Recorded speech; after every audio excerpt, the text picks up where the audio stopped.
নমস্কার বন্ধুরা, স্বাগত জানাই আপনাদের সকলকে আমার ডুয়ার্স ডেইলি লাইফ চ্যানেলে। তো আজকে আমি আমার বান্ধবীর ডাকে সাড়া দিয়ে আমার ছেলেকে নিয়ে যাচ্ছি বান্ধবীর বাড়িতে। মানে ছেলে নতুন নতুন বাইক শিখেছে, তো আমাকে মাঝে সাঝে ও নিয়ে যায়। যখন ওর বাবা কোথাও বেরিয়ে যায় তো বাবা আমাকে নিয়ে যায়।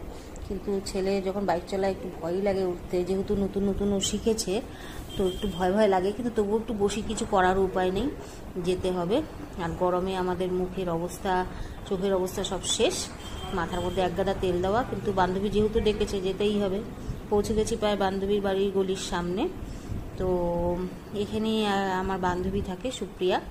তো গেটের সামনেই দাদা আমাকে একটা খুব সুন্দর ওয়েলকাম করলো, মানে দাঁড়িয়েই ছিল যাতে আমি আসবো জেনে। তো আমি বললাম, দাদা আপনাকেও আমি ইউটিউবে ভাইরাল করে দেবো। সেই নিয়ে একটু হাসাহাসি খুনসুটি হলো।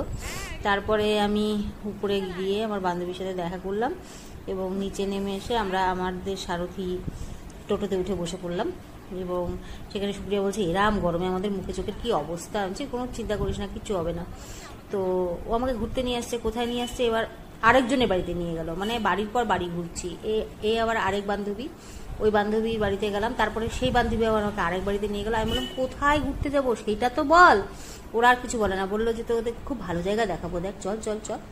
তারপরে নিয়ে গিয়ে আমাকে অনেক দূরে একটা মাঠের মধ্যে ছেড়ে দিল। সেই মাঠের মধ্যে অনেকগুলো খরগোশ। আমি নাকি খরগোশ ভালোবাসি, তাই আমাকে খরগোশ দেখাতে নিয়ে আসছে, যে এখানে অনেক খরগোশ দেখা যায় বিকেলবেলা, চল ঘুরে আসি। মানে কোনো মানে হয় এই গরমের মধ্যে নিজেদের এই পরিস্থিতি। তারপর আমি সুপ্রিয়াকে ডেকে ডেকে দেখালাম যে দেখ, এই খরগোশগুলো আমাকে আর ভয় পাচ্ছে না। ও সুন্দর ওখানে দাঁড়িয়ে আছে, আর এরা খুব সুন্দর খেলে যাচ্ছে। আর কি করব, যখন বান্ধবীর সাথে ঘুরতে বেরিয়েছি, মানে গল্প গুজব করতে করতে বেরিয়েছি, তাহলে আর কিছু করার নেই। এখানে তিনজনে মিলে একটু খুনসুটি করছিলাম। টোটোতে করে ঘোরা শেষ। কোথায় কোথায় ঘুরলাম? গলি গলি গলি গলি গলি গলি গলি গলি ভালোই ঘোরা হলো। হ্যাঁ, তারপরে বান্ধবীকে বাড়িতে ছেড়ে টাটা করে বেরিয়ে আসলাম। ও মা, বান্ধবী দিকে আমাকে তাড়াই দিচ্ছে, এরকম একটা ভাব। যাই হোক, বাড়ির গলির সামনে টোটো থেকে নেমে পড়লাম।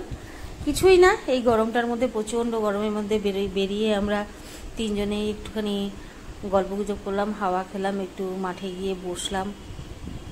মুখ চোখের অবস্থা তো গরমে খুবই খারাপ, জানি সকলেরই অবস্থা খুবই খারাপ। গরমে একটু বেশি ভালো করে জল খাবেন, একটু হালকা পাতলা জামা কাপড় পরবেন, মানে জ্ঞান যত রকমের দেওয়া যায়।